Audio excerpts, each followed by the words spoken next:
Paix et bonheur à chacun de vous. Nous voyons en ce jour combien la liberté est difficile pour l'homme. Il s'est rendu esclave depuis ses origines et il a du mal à reconnaître cet esclavage. Le peuple, rencontrant Jésus, refuse de reconnaître qu'il a été esclave en Égypte. Il dit « Nous n'avons jamais été esclaves ».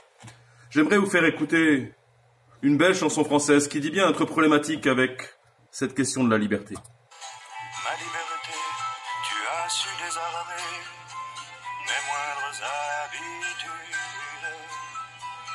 Ma liberté, toi qui m'as fait aimer, même la solitude.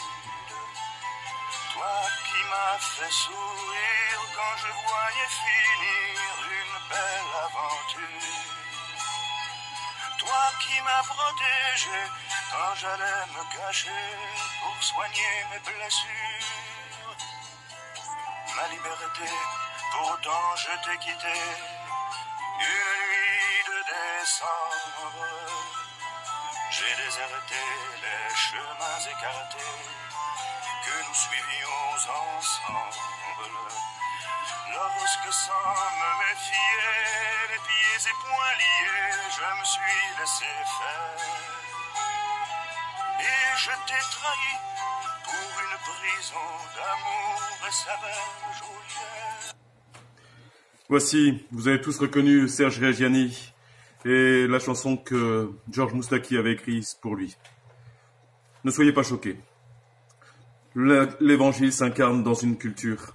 Et voici que notre culture française aime beaucoup ce mot liberté. C'est ce vain mot qui a fait courir les hommes à la guerre sans qu'ils n'en connaissent le sens. C'est ce mot qui était écrit au fronton de toutes nos mairies. Liberté, égalité, fraternité. Liberté.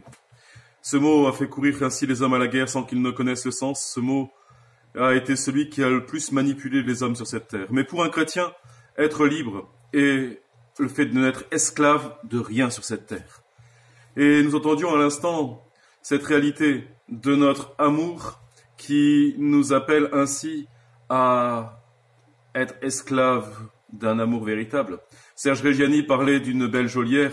Nous avons découvert, nous, celui qui vient ravir nos cœurs, celui qui nous a conduits au désert, celui qui nous a charmés pour nous conduire au désert, celui qui ne cesse de venir à notre rencontre pour nous libérer.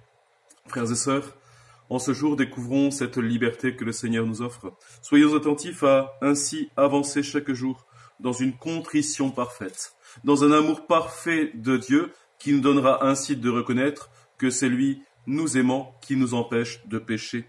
En ces temps où nous sommes privés d'Eucharistie, puissions-nous faire une véritable communion spirituelle, non pas en pensant que nous communions parce que nous regarderions quelque chose à la télé, mais bien en découvrant celui que nous avons reçu au cœur de nos vies, hier, avant-hier. Sa présence ne s'arrête jamais en nous. C'est nous qui arrêtons d'être présents à lui. Puisse l'acte d'offrande de Thérèse, de l'enfant Jésus, aider chacun de nous à nous offrir véritablement dans cette liberté. Mon Dieu, Trinité bienheureuse, je désire vous aimer et vous faire aimer, travailler à la glorification de la Sainte Église en sauvant les âmes qui sont sur la terre et en délivrant celles qui souffrent dans le purgatoire. Lorsqu'elle se compare aux grands saints qu'elle considère comme les aigles, elle dit qu'elle est un petit oiseau aux ailes mouillées, qui ne peut rien. Mais si elle n'a pas les grandes ailes des grands saints, des grands aigles, elle en a les yeux et le cœur. Voici, ainsi nous avons découvert dans cet acte d'offrande combien Thérèse, la petite Thérèse et sa simple voix de l'amour, aident chacun de nous à être libres. Puissions-nous avancer dans la volonté du Seigneur. Saint François de Sales nous dit que la volonté, c'est les plumes de l'aile de l'oiseau dressées pour prendre le vent de Dieu. Faisons cette volonté du Seigneur, dressons toute notre vie et laissons-nous porter par le Seigneur pour avancer à sa liberté.